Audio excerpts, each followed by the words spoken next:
The Royal Rumble, ladder matches, Hell in a Cell, TLC, these are all great wrestling match types. What we're looking at is the complete opposite. This is the top 10 dumbest and worst wrestling match types of all time. Number 10, King of the Mountain. For all the good matches TNA has had, they aren't the best when it comes to creating actual match types and stipulations. While King of the Mountain is an iconic match in TNA history, it's not really all that great. If you just call it a reverse ladder match, that basically explains how it works. King of the Mountain consists of 5 wrestlers and 1 championship, and whichever wrestler is the first to hang the belt on a hook above the ring is the winner. However, it's not that simple. Before a wrestler can hang the belt, they have to become eligible. How do you become eligible? You have to pin or submit an opponent. But on top of that, the wrestler who gets pinned or submits then has to go into a penalty box for 2 minutes. Once a wrestler is eligible, they can attempt to hang up the belt. Where do I begin with King of the Mountain? To start, the match is just unnecessarily complicated, with needing to become eligible, then having to remember who is eligible and who's not, who is in the penalty box and who isn't. It asks a lot from the fans. Sure, you can understand it, but then you spend so much time just trying to remember the rules that it makes it hard to enjoy the actual match. This might be a nitpick, but I also think the visual of a wrestler hanging the belt above the ring, then taking it off a few seconds later is just odd. Now, King of the Mountain at its core is still a ladder match, so it's created a lot of cool moments. But I feel like TNA was trying so hard to be different that they forgot to make the match entertaining. Number 9, the Punjabi prison match.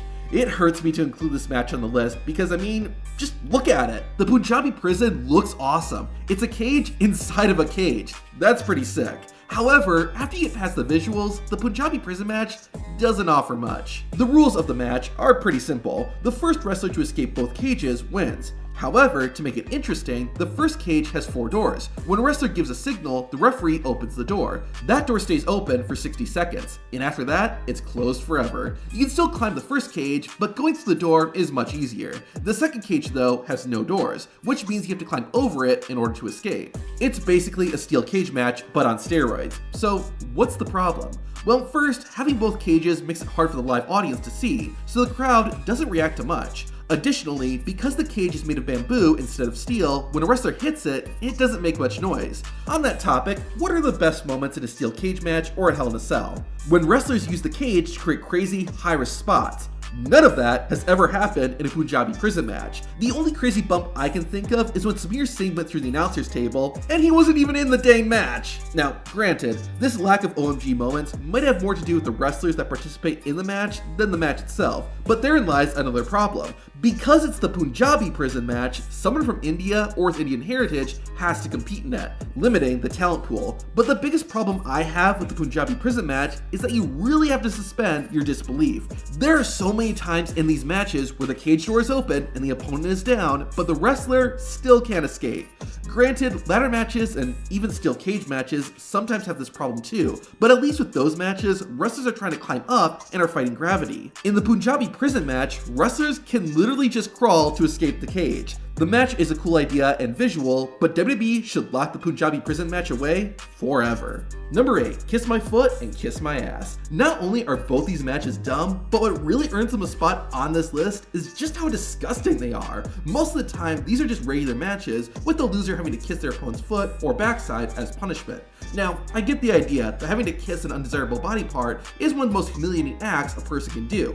But does anybody enjoy watching this? One of the worst was in 2011, when Michael Cole was forced to kiss Jerry Lawler's foot with barbecue sauce all over his face.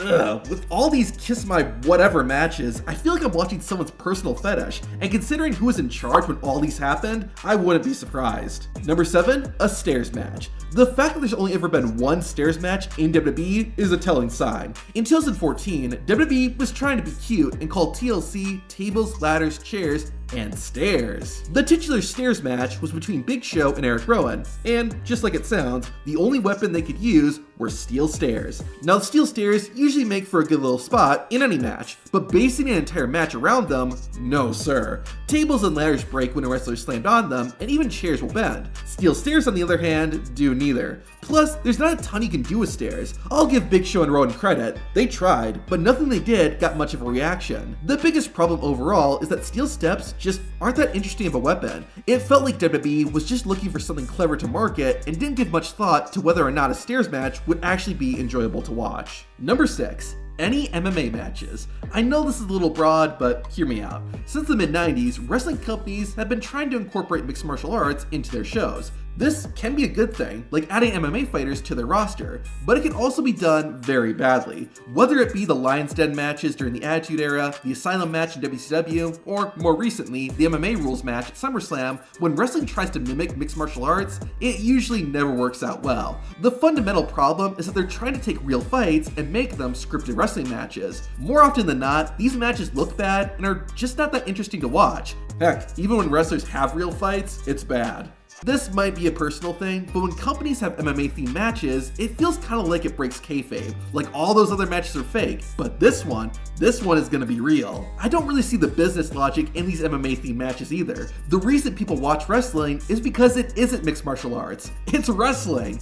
Rather than using it to their advantage, these MMA-themed matches work against it and usually leads to some lackluster matches. Number 5, strip matches. I'm talking about tuxedo matches, evening gown matches, even bra and panties matches. Any match where the objective is to strip your opponent of their clothes. There are usually 2 reasons for these types of matches existing. Either it's to give fans a chance to see women in skimpy clothes, or it's to have people who can't wrestle.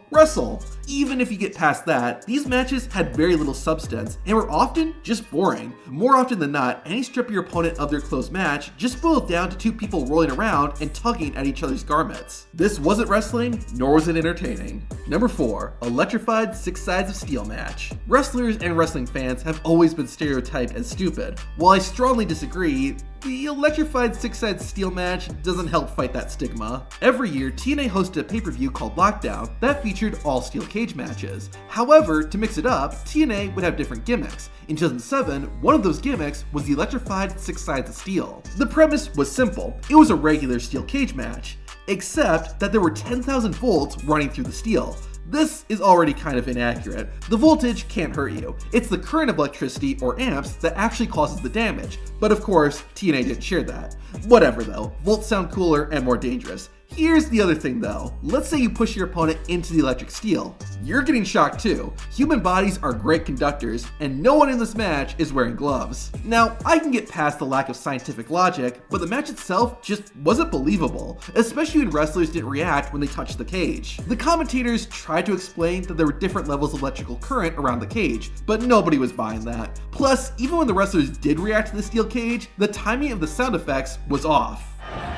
And he throws it right in! Right in, and he just felt the electricity zap him! Wrestling is inherently a bit silly, but the Electrified 6 Sides of Steel was just too much, and thankfully, it was one and done. This next match should have been one and done, and that's number 3, Fight for the Right. Also known as the Reverse Battle Royal, this match type just has so many problems. Okay, so 18 to 16 wrestlers start on the outside, and they have to get inside the ring. Once about half the wrestlers make it inside the ropes, the wrestlers on the outside are eliminated. The wrestlers in the ring then have a regular battle royal. Once it's down to 2 wrestlers, the match then turns into a 1-on-1 match. Then the winner of that match wins. Part 1. After all that, there's a tournament featuring all the wrestlers who competed in the normal battle royal. Then, the winner of that faces the winner of the first part, but also the order of the tournament is determined by when the wrestlers got eliminated during the battle royal. Oh, and did I forget that the winner of the final match also gets a title shot and... Did you see the problem? It's called Fight for the Right, but I have no idea what the rights are. Okay, let's start with the first part, the Reverse Battle Royal. It suffers from a similar problem as the Punjabi prison match, and that's that it ruins the illusion. There's multiple times where wrestlers could easily just slide in under the rope, but they don't. But the biggest problem is just how dang confusing it all is. You got to be really invested in paying close attention just to understand what's going on. Even if you do that, the Fight for the Right just isn't entertaining. The King of the Mountain match was complicated, but at least it was self-contained and still created some cool moments. The Fight for the Right took place over the course of 3 weeks. Like I said, it feels like TNA was so busy trying to be different, they forgot to be entertaining. Number 2, the Monster Truck Sumo match. Do you like wrestling matches without any of that annoying wrestling? Then the Monster Truck Sumo match is what you've been looking for. In 1995, the Giant, aka The Big Show, made his wrestling debut in WCW. He was instantly put into a rivalry with Hulk Hogan, and after months of attacks and feuding, the two finally got to face off at Halloween Havoc. However, before they locked up in the ring, Hogan and the Giant locked up on the roof. The two wrestlers drove monster trucks that were welded together in what was billed as the Monster Truck Sumo match. The goal was to push your opponent's truck outside the ring of traffic cones. The trucks were cool, and on paper, maybe it made sense, but in reality, the match was just a lot of pushing and pushing and pushing. Also, there's just one little small detail, I don't know how many people caught this, but what does this have to do with wrestling? And if all this wasn't bizarre enough, after Hogan won, he and the Giant fought on the edge of the building, leading to the world's largest athlete falling to his death. Sometimes I feel like WCW spent money just because they had it. Now, what could possibly be worse than this and all the other matches we've looked at?